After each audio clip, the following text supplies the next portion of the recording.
ನಮಸ್ಕಾರ. Welcome back to Jyothi Pradeep YouTube channel. ಎಲ್ಲರೂ ಹೇಗಿದ್ದೀರಾ? ನಾನಂತೂ ಸಖತ್ತಾಗಿದ್ದೀನಿ. ಆಫ್ಟರ್ ಲಾಂಗ್ ಟೈಮ್ ವ್ಲಾಗ್ನ ಶೂಟ್ ಮಾಡ್ತಾ ಇದ್ದೀನಿ because of work schedule and ಸ್ವಲ್ಪ ಹೆಲ್ತ್ ಅಪ್ಸೆಟ್ಟು. ಸೊ ಇದಕ್ಕೋಸ್ಕರ ನಾನು ವ್ಲಾಗ್ನ ಕಂಟಿನ್ಯೂಸ್ ಆಗಿ ಅಪ್ಲೋಡ್ ಮಾಡೋಕ್ಕಾಗಲಿಲ್ಲ. ಹತ್ತತ್ರ 15 ಡೇಸ್ ಆಗ್ತಾ ಬಂತು. ಆ್ಯಂಡ್ ಈಗ ಇದ್ಮೇಲೆ ಸ್ಟಾರ್ಟ್ ಮಾಡೋಣ ಅಂದ್ಕೊಂಡು ವ್ಲಾಗ್ನ ಶೂಟ್ ಮಾಡ್ತಾ ಇದ್ದೀನಿ. ಇದು ವೆನ್ಸ್ಡೇ ವ್ಲಾಗ್ ಆಗಿರುತ್ತೆ. ಮಾರ್ನಿಂಗ್ ಬ್ರೇಕ್ಫಾಸ್ಟ್ಗೆ ನಾನು ನೀರು ದೋಸೆ ಚಟ್ನಿ ಮಾಡಬೇಕು ಅಂತ ಪ್ಲ್ಯಾನ್ ಮಾಡ್ಕೊಂಡಿದ್ದೆ. ಆ್ಯಕ್ಚುಲಿ ಆ ರೆಸಿಪಿನ ನಿಮ್ಮ ಜೊತೆ ಶೇರ್ ಮಾಡೋಣ ಅಂತ ವ್ಲಾಗ್ನ ಸ್ಟಾರ್ಟ್ ಮಾಡ್ತಾ ಇದ್ದೀನಿ. ನಾನು ಹೇಗೆ ಮಾಡ್ತೀನಿ ಅನ್ನೋದನ್ನು ನಿಮ್ಮ ಜೊತೆ ಶೇರ್ ಮಾಡ್ತೀನಿ, ಬನ್ನಿ. ನೀರು ದೋಸೆ ಮಾಡೋದಕ್ಕೆ ನಾನಿಲ್ಲಿ ಮೊದಲು ಒಂದು ಅರ್ಧ ಅಷ್ಟು ತೆಂಗಿನಕಾಯಿನ ತೊಗೊಂಡಿದ್ದೀನಿ. ಅರ್ಧ ಅಂದರೆ ಅದೇ ಒಂದು ತೆಂಗಿನಕಾಯಿ ಹೊಡೆದಿರ್ತೀವಲ್ವ, ಒಂದು ಹೋಳು ಇರುತ್ತಲ್ಲ ಅಷ್ಟು ಹಸಿ ತೆಂಗಿನಕಾಯಿನ ತೊಗೊಂಡು ನಾನಿಲ್ಲಿ ತುರಿತಾ ಇದ್ದೀನಿ. ಆ್ಯಂಡ್ ನಿಮಗೆ ತುರಿಯೋಕ್ಕೆ ಟೈಮ್ ಇಲ್ಲ ಅಂದರೆ ಬೇಕಿದ್ರೆ ಹಾಗೆ ಕಟ್ ಮಾಡಿಕೊಂಡು ಕೂಡ ತೊಗೋಬೋದು. ಯಾಕಂದರೆ ಇದನ್ನು ನಾವು ಅಕ್ಕಿ ಜೊತೆಯಲ್ಲಿ ರುಬ್ಕೊಳ್ತೀವಿ, ಅದಕ್ಕೋಸ್ಕರ ನಾನಿಲ್ಲಿ ತುರಿದಿಟ್ಕೊಳ್ತಾ ಇದ್ದೀನಿ. ತೆಂಗಿನ ತುರಿ ಹಾಕೋದ್ರಿಂದ ದೋಸೆ ತುಂಬಾ ಸಾಫ್ಟಾಗಿ ಬರುತ್ತೆ ಆ್ಯಂಡ್ ತುಂಬಾ ಟೇಸ್ಟಿಯಾಗಿ ಬರುತ್ತೆ. ನೀವು ಲಾಸ್ಟಲ್ಲಿ ನೋಡ್ತೀರಾ. ಇಲ್ಲಿ ನೋಡಿ ಇಷ್ಟು ಆಗಿದೆ. ಒಂದು ಲೋಟ ನಾವು ಅಕ್ಕಿ ತೊಗೊಂಡ್ರೆ ಒಂದು ಅರ್ಧ ಲೋಟದಷ್ಟು ತೆಂಗಿನ ತುರಿನ ತೊಗೋಬೇಕಾಗುತ್ತೆ. ಆ್ಯಂಡ್ ಇಲ್ಲಿ ನೀವು ನೋಡ್ತಿರ್ಬೋದು, ಅಕ್ಕಿನ ನಾನು ಆಲ್ರೆಡಿ ನೆನೆಸಿಟ್ಕೊಂಡಿದ್ದೀನಿ. ಒಂದು 4 ಅವರ್ಸ್ ನೆನೆದ್ರೆ ಸಾಕಾಗುತ್ತೆ. ಬಟ್ ನಾನು ನಿನ್ನೆ ನೈಟೇ ನೆನೆಸಿಟ್ಟಿದ್ದೆ. 1.5 ಲೋಟದಷ್ಟು ಅಕ್ಕಿನ ನಾನು ನೆನೆಸಿಟ್ಟಿದ್ದೆ. ಅದನ್ನು ನಾನು ಮಿಕ್ಸಿ ಜಾರ್ಗೆ ಅಕ್ಕಿನ ಹಾಕ್ಕೊಳ್ತಾ ಇದ್ದೀನಿ. ಹಾಗೆಯೇ ನಾವು ಏನು ಮಾಡಬೇಕು ಅಂದರೆ ತೆಂಗಿನ ತುರಿನೂ ಕೂಡ ಇದ್ರ ಜೊತೆಗೇ ಸ್ವಲ್ಪ ಸ್ವಲ್ಪ ಹಾಕ್ಕೊಂಡು ರುಬ್ಕೋಬೇಕಾಗುತ್ತೆ.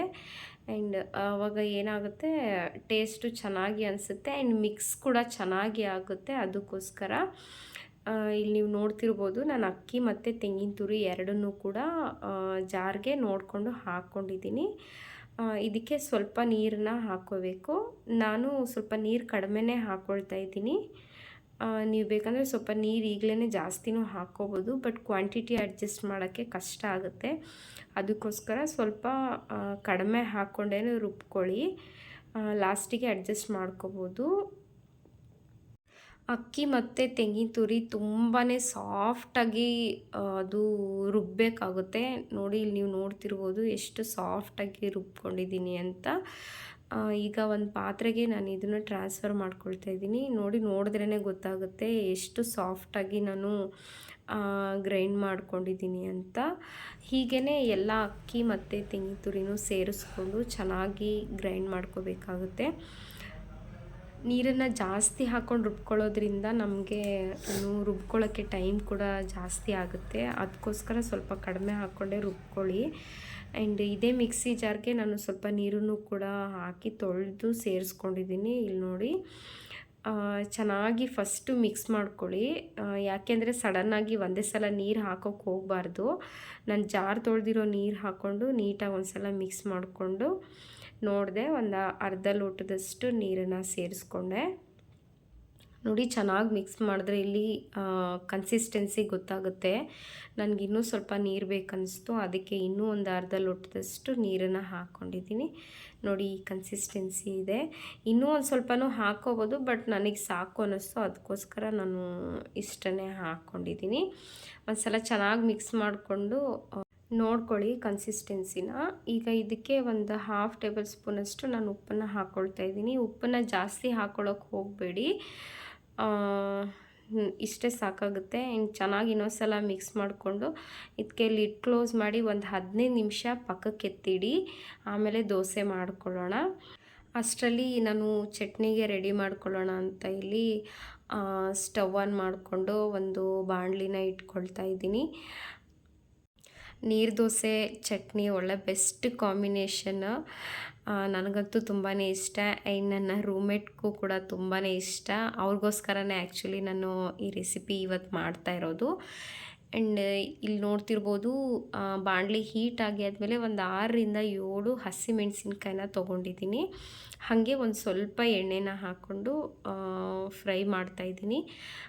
ಬಿಗಿನರ್ಸಿಗೆ ಏನು ಟಿಪ್ ಹೇಳ್ತೀನಿ ಅಂದರೆ, ಹಸಿಮೆಣಸಿನ್ಕಾಯಿ ನಾವು ಯಾವಾಗ ಹುರಿಯುವಾಗಲೂ ಕೂಡ ಸ್ವಲ್ಪ ಕಟ್ ಮಾಡಿ ಟಿಪ್ಪನ್ನು, ಇಲ್ಲಾಂದರೆ ಒಂಚೂರು ಚಾಕುಯಿಂದ ಹೋಲ್ ಮಾಡಿ, ಸೊ ದಟ್ ಏನಾಗುತ್ತೆ, ಹೀಟ್ ಆಗ್ತಾ ಆಗ್ತಾ ಅದು ಸಿಡಿಯಲ್ಲ. ಅದಕ್ಕೋಸ್ಕರ ಗೊತ್ತಿರುತ್ತೆ ಯೂಶ್ವಲಿ ಎಲ್ರಿಗೂ, ಗೊತ್ತಿಲ್ಲದೆ ಇರೋರಿಗೆ ಹೆಲ್ಪ್ ಆಗಲಿ ಅಂತ ಹೇಳ್ತಾ ಇದ್ದೀನಿ. ಇಲ್ಲಿ ನೀವು ನೋಡ್ತಿರ್ಬೋದು, ಇವಾಗ ಹಸಿಮೆಣಸಿನ್ಕಾಯಿ ಫ್ರೈ ಆಗಿದೆ, ಸಾಕು ಇಷ್ಟ ಆದರೆ ಜಾಸ್ತಿ ಹುರ್ಕೋಬೇಡಿ. ಈಗ ನಾನು ಇದನ್ನು ಸೈಡಿಗೆ ಎತ್ತಿಟ್ಕೊಳ್ತಾ ಇದ್ದೀನಿ. ಆ್ಯಂಡ್ ಇದೇ ಬಾಣಲಿಗೆ ನಾನು ಒಂದು ಮುಷ್ಟಿಯಷ್ಟು ಶೇಂಗಾ ಬೀಜನ ಹಾಕ್ಕೊಳ್ತಾ ಇದ್ದೀನಿ. ನಾನು ಶೇಂಗಾ ಬೀಜ ಮತ್ತು ತೆಂಗಿನಕಾಯಿ ಎರಡನ್ನೂ ಸೇರಿಸಿ ಚಟ್ನಿ ಮಾಡ್ತಾಯಿದ್ದೀನಿ. ಅದಕ್ಕೋಸ್ಕರ ಶೇಂಗಾ ಬೀಜನ ಕ್ವಾಂಟಿಟಿ ಕಡಿಮೆ ತೊಗೊಂಡಿದ್ದೀನಿ. ನೋಡ್ತಿರ್ಬೋದು ನೀವು, ಶೇಂಗಾ ಬೀಜ ಕೂಡ ಫ್ರೈ ಆಗ್ತಾಯಿದೆ. ಇದಕ್ಕೆ ನಾನು ಆಲ್ರೆಡಿ ಸಿಪ್ಪೆ ತೆಗೆದಿಟ್ಕೊಂಡಿರೋ ಬೆಳ್ಳುಳ್ಳಿನ ಒಂದು 10 ಬೆಳ್ಳುಳ್ಳಿ ಎಸ್ಲನ್ನ ತೊಗೊಂಡಿದ್ದೀನಿ. ಅದು ಚಿಕ್ಕದಿರೋದ್ರಿಂದ ಒಂದು 10 ತೊಗೊಂಡಿದ್ದೀನಿ. ದೊಡ್ಡದಿತ್ತು ಅಂದರೆ ಕಡಿಮೆ ನೋಡಿಕೊಂಡು ತೊಗೊಳ್ಳಿ. ನೀವು ಚಟ್ನಿನ ಎಷ್ಟು ಮಾಡ್ತಿದ್ದೀರಾ ಅದ್ರ ಕ್ವಾಂಟಿಟಿ ನೋಡಿಕೊಂಡು ತೊಗೊಳ್ಳಿ. ನಾನಿಲ್ಲಿ ಇಬ್ಬರಿಗಾಗೋಷ್ಟು ಮಾಡ್ತಾಯಿದ್ದೀನಿ, ಅದು ಕೂಡ 2 ಟೈಮ್ಗೆ ಆಗೋಷ್ಟು ಮಾಡ್ತಾಯಿದ್ದೀನಿ. ಅದಕ್ಕೋಸ್ಕರ ನಾನು ಕ್ವಾಂಟಿಟಿ ನೋಡಿಕೊಂಡು ತೊಗೊಂಡಿದ್ದೀನಿ. ಇಲ್ಲಿ ನೋಡ್ತಿರ್ಬೋದು, ಬೆಳ್ಳುಳ್ಳಿ ಆ್ಯಂಡ್ ಶೇಂಗಾ ಬೀಜ ಎರಡೂ ಫ್ರೈ ಆಗಿದೆ. ಇದನ್ನು ಕೂಡ ಪಕ್ಕಕ್ಕೆ ಎತ್ತಿಟ್ಕೊಳ್ಳೋಣ. ಈಗ ಅದೇ ಬಾಣಲಿಗೆ ನಾನು ತೆಂಗಿನಕಾಯಿನ ಚಿಕ್ಕದಾಗಿ ಕಟ್ ಮಾಡ್ಕೊಂಡಿದ್ದೀನಿ, ಅದನ್ನು ಹಾಕ್ಕೊಂಡು ಕೂಡ ಫ್ರೈ ಮಾಡ್ತಾಯಿದ್ದೀನಿ. ಇದಕ್ಕೆ ಒಂದು ಸ್ವಲ್ಪ ಎಣ್ಣೆ ಹಾಕ್ಕೋಬೇಕು, ಜಾಸ್ತಿ ಹಾಕ್ಕೋಬೇಡಿ. ನೀವು ಕ್ವಾಂಟಿಟಿ ಎಷ್ಟು ಮಾಡ್ತೀರಾ ಅದನ್ನು ನೋಡಿಕೊಂಡು ತೆಂಗಿನಕಾಯಿನ ತೊಗೊಳ್ಳಿ. ನನಗೆ ಈ ಕ್ವಾಂಟಿಟಿ ಬೇಕಾಗಿದೆ, ಅದಕ್ಕೋಸ್ಕರ ತೊಗೊಂಡಿದ್ದೀನಿ. ನೋಡಿ, ಇಷ್ಟು ಫ್ರೈ ಆದರೆ ಸಾಕಾಗುತ್ತೆ, ತುಂಬ ಫ್ರೈ ಮಾಡೋ ಅವಶ್ಯಕತೆ ಇಲ್ಲ. ಈಗ ಅದಷ್ಟು ತಣ್ಣಗಾಗಕ್ಕೆ ಬಿಡೋಣ, ಆಮೇಲೆ ರುಬ್ಕೊಳ್ಳೋಣ. ಇಲ್ಲಿ ನಾನು ಒಂದು ಪ್ಯಾನ್ ಇಟ್ಕೊಂಡಿದ್ದೀನಿ. ಪ್ಯಾನ್ ಸ್ವಲ್ಪ ಹೀಟ್ ಆಗೋವರೆಗೂ ಬಿಟ್ಟಿದ್ದೀನಿ. ಈ ಪ್ಯಾನ್ ಏನಕ್ಕೆ ಇಟ್ಟಿದ್ದೀನಿ ಅಂದರೆ ದೋಸೆ ಮಾಡೋದಕ್ಕೋಸ್ಕರ, ಯಾಕಂದರೆ ನನ್ನ ಹತ್ರ ತವ ಹಾಳಾಗಿದೆ, ಅದಕ್ಕೋಸ್ಕರ. ನೀವು ತವದಲ್ಲಿನೇ ಮಾಡ್ಕೊಳ್ಳಿ. ಇಲ್ಲಿ ನೀವು ನೋಡ್ತಿರ್ಬೋದು, ಈಗ ನಾವೇನು ನೆನೆಯೋಕ್ಕೆ ಅಂತ ಬಿಟ್ಟಿದ್ವಲ್ಲ ಒಂದು 15 ನಿಮಿಷ, ಅಕ್ಕಿ ಮತ್ತು ತೆಂಗಿನಕಾಯಿ ರುಬ್ಕೊಂಡಿರೋದು ನೋಡಿ. ಈ ಕನ್ಸಿಸ್ಟೆನ್ಸಿ ಈಗ ನಿಮಗೆ ಕ್ಲಿಯರಾಗಿ ಕಾಣಿಸ್ತಿರ್ಬೋದು. ಈ ಕನ್ಸಿಸ್ಟೆನ್ಸಿ ಇದು ಪರ್ಫೆಕ್ಟ್ ನೀರು ದೋಸೆ ಮಾಡೋದಕ್ಕೆ. ನೀರು ದೋಸೆ ಅಂತೂ ಈಸಿಯಾಗಿ ಕ್ವಿಕ್ಕಾಗಿ ಮಾಡ್ಕೋಬೋದು. ಒಂದೊಳ್ಳೆ ಲಂಚ್ ಬಾಕ್ಸ್ ರೆಸಿಪಿ ಅಂತಲೇ ಹೇಳ್ಬೋದು. ಮಕ್ಕಳು ಸ್ಕೂಲ್ ಬಾಕ್ಸಿಗಾಗಿರ್ಬೋದು, ವರ್ಕಿಂಗ್ ವುಮೆನ್ಸಿಗೂ ಕೂಡ ಟೈಮ್ ಮ್ಯಾನೇಜ್ ಮಾಡೋದಕ್ಕೆ ತುಂಬಾ ಹೆಲ್ಪ್ ಆಗುತ್ತೆ. ಖಂಡಿತ ಇದನ್ನು ಟ್ರೈ ಮಾಡ್ಬೋದು ನೀವು. ತುಂಬ ಏನು ಪ್ರಾಸೆಸ್ ಅಂತ ಏನು ಅನಿಸಲ್ಲ, ಬೋರ್ ಅಂತಲೂ ಅನಿಸಲ್ಲ, ಈಸಿಯಾಗಿ ಮಾಡ್ಕೋಬೋದು. ಆ್ಯಂಡ್ ತುಂಬಾ ಟೇಸ್ಟಿಯಾಗಿ ಕೂಡ ಇರುತ್ತೆ. ನಾನು ಮೀಟಿಂಗೆಲ್ಲ ಇದ್ದಾಗ ಲಂಚ್ ಬಾಕ್ಸ್ ತೊಗೊಂಡೋಗ್ಬೇಕು ಅಂದರೆ ನನ್ನ ಕೊಲೀಗ್ಸ್ ನನಗೆ ಕೇಳೋ ರೆಸಿಪಿನೇ ನೀರು ದೋಸೆ ಚಟ್ನಿ ಮಾಡ್ಕೊಂಡು ಬನ್ನಿ ಅಂತ. ಆ್ಯಕ್ಚುಲಿ ಅವರು ಸುಮಾರು ದಿವಸದಿಂದ ಕೇಳ್ತಾಯಿದ್ರು, ಅದೊಂದು ವ್ಲಾಗ್ ಮಾಡಿ ಅಪ್ಲೋಡ್ ಮಾಡಿ, ನೀವು ಮಾಡೋ ಚಟ್ನಿ ತುಂಬ ಚೆನ್ನಾಗಿರುತ್ತೆ ಅಂತ. ಅದಕ್ಕೋಸ್ಕರ ನಾನು ಚಟ್ನಿ ಆ್ಯಂಡ್ ದೋಸೆ ಎರಡೂ ರೆಸಿಪಿನ ಒಂದೇ ವ್ಲಾಗ್ನಲ್ಲಿನೇ ಶೇರ್ ಮಾಡ್ತಾಯಿದ್ದೀನಿ. ಆ್ಯಂಡ್ ಇವತ್ತು ನನ್ನ ರೂಮ್ಮೇಟ್ ಕೂಡ ಇರೋದ್ರಿಂದ ನನಗೆ ತುಂಬಾ ಹೆಲ್ಪ್ ಆಯಿತು, ತುಂಬಾ ಹೆಲ್ಪ್ ಮಾಡಿದ್ರು ನನಗೆ. ಆ್ಯಂಡ್ ಪ್ಯಾನು ಹೀಟ್ ಆಗಿತ್ತು. ಈಗ ಏನು ರುಬ್ಕೊಂಡಿದ್ವಲ್ಲ ನೀರು ದೋಸೆದು ಬ್ಯಾಟರ್, ಅದನ್ನು ತಿನ್ನಾಗಿ ಎಲ್ಲ ಕಡೆ ಈವನ್ ಆಗಿ ಸ್ಪ್ರೆಡ್ ಆಗೋ ಥರ ನಾವು ಪ್ಯಾನ್ ಮೇಲೆ ಇಲ್ಲ ತವಾದ ಮೇಲೆ ಸ್ಪ್ರೆಡ್ ಮಾಡ್ಕೋಬೇಕಾಗುತ್ತೆ. ಆ್ಯಂಡ್ ಇಲ್ಲಿ ನೀವು ನೋಡ್ತಿರ್ಬೋದು, ನೀರು ದೋಸೆ ಅಂದ್ರೇ ತೆಳ್ಳಗಿರುತ್ತೆ, ತುಂಬ ದಪ್ಪ ಹಾಕೋಬೇಡಿ. ಅದು ತುಂಬ ದಪ್ಪ ಯಾವಾಗಾಗುತ್ತೆ ಅಂದರೆ ನಾವು ನೀರನ್ನು ತುಂಬ ಕಡಿಮೆ ಹಾಕ್ಕೊಂಡಾಗ ಬ್ಯಾಟರ್ ಸ್ವಲ್ಪ ತಿಕ್ಕಾಗುತ್ತಲ್ವ, ಅದರಿಂದ ನೀರು ದೋಸೆ ದಪ್ಪ ಬರುತ್ತೆ. ಆ ಥರ ಆಗಬಾರ್ದು. ಹಾಗಾಗಿ ಕನ್ಸಿಸ್ಟೆನ್ಸಿನ ನೋಡ್ಕೊಳ್ಳಿ.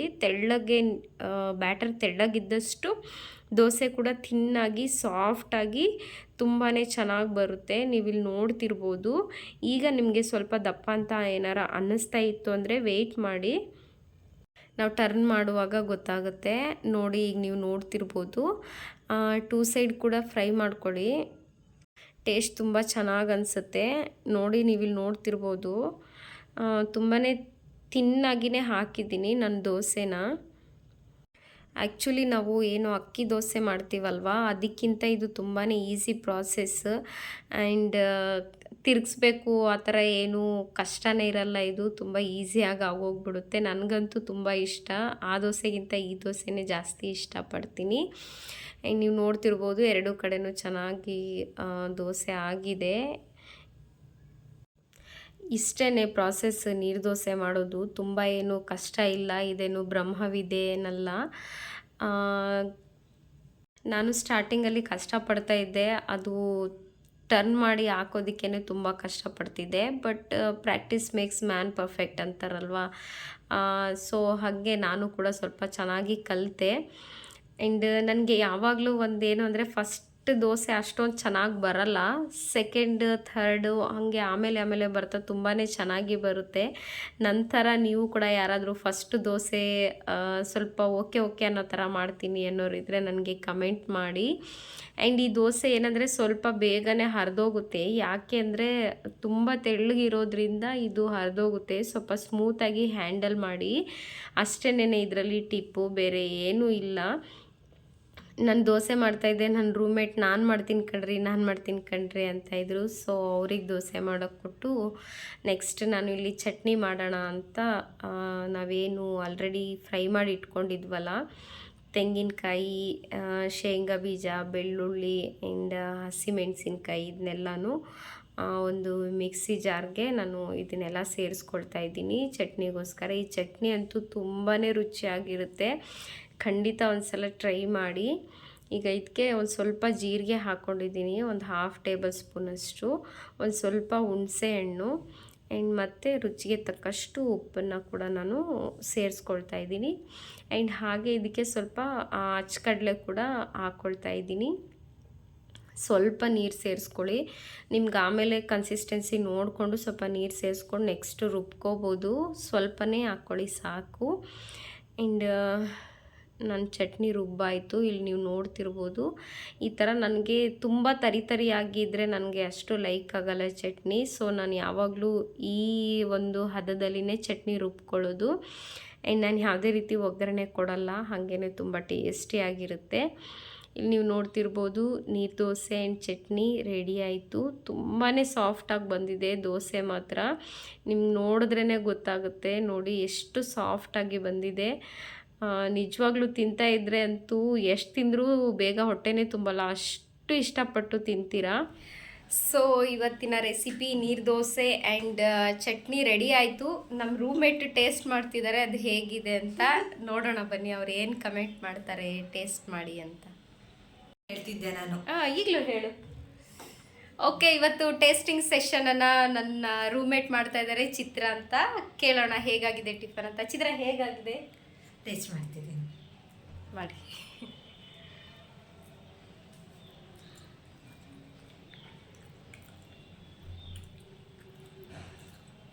ಸೂಪರಾಗಿ ಬಂದಿದೆ. ದೋಸೆ ಮಾತ್ರ ತುಂಬ ಸ್ಮೂತಾಗಿದೆ. ಚಟ್ನಿ ಟೇಸ್ಟ್ ಅಂತೂ ಸೂಪರಾಗಿದೆ. ಡೆಫಿನೆಟ್ಲಿ ನೀವು ಟ್ರೈ ಮಾಡಬೇಕು. ನೀನು ಕೇಳೋ ಥರನೇ ಆಗಿದೆಯಾ? ನಾನು ಕೇಳೋದಕ್ಕಿಂತ ಚೆನ್ನಾಗಾಗಿದೆ. ಆ್ಯಕ್ಚುಲಿ ನನ್ನ ರೂಮ್ಮೇಟ್ಗೆ ನಾನು ಮಾಡೋ ರೆಸಿಪಿಗಳಲ್ಲಿ ನೀರು ದೋಸೆ, ಈ ಚಟ್ನಿ ಎಸ್ಪೆಷಲಿ ಅವ್ರಿಗೆ ತುಂಬಾ ಇಷ್ಟ. ಬೇಕು ಅಂತ ಕೇಳಿ ಮಾಡಿಸ್ಕೊಂಡಿದ್ದಾಳೆ. ಮೋಸ್ಟ್ ರಿಕ್ವೆಸ್ಟೆಡ್ ವಿಡಿಯೋ ಇದೆ ಆ್ಯಕ್ಚುಲಿ ಹೇಳಬೇಕಂದ್ರೆ. ನೀವು ಮನೇಲಿ ಟ್ರೈ ಮಾಡಿ, ಸಖತ್ತಾಗಿರುತ್ತೆ. Okay, thank you. ಸೊ ಈ ಚಾನಲ್ನ ಸಬ್ಸ್ಕ್ರೈಬ್ ಮಾಡಿ. ಇವ್ರ ಚಾನಲ್ನ ಸಬ್ಸ್ಕ್ರೈಬ್ ಮಾಡಿ, ಲೈಕ್ ಮಾಡಿ, ಶೇರ್ ಮಾಡಿ. Thank you. ಸೊ ಇದಾಗಿತ್ತು ಇವತ್ತಿನ ವ್ಲಾಗ್. ಯಾರಿಗೆಲ್ಲ ನನ್ನ ವಿಡಿಯೋ ಆ್ಯಂಡ್ ರೆಸಿಪಿ ಇಷ್ಟ ಆಯಿತು ಲೈಕ್ ಮಾಡಿ, ಶೇರ್ ಮಾಡಿ, ಕಮೆಂಟ್ ಮಾಡಿ, ಹಾಗೆ ಸಬ್ಸ್ಕ್ರೈಬ್ ಮಾಡಿಕೊಂಡು ಬೆಲ್ ಐಕಾನ್ ಪ್ರೆಸ್ ಮಾಡೋದನ್ನು ಮರಿಬೇಡಿ.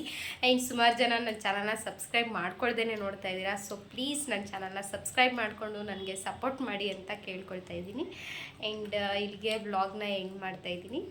C in the next vlog. Bye.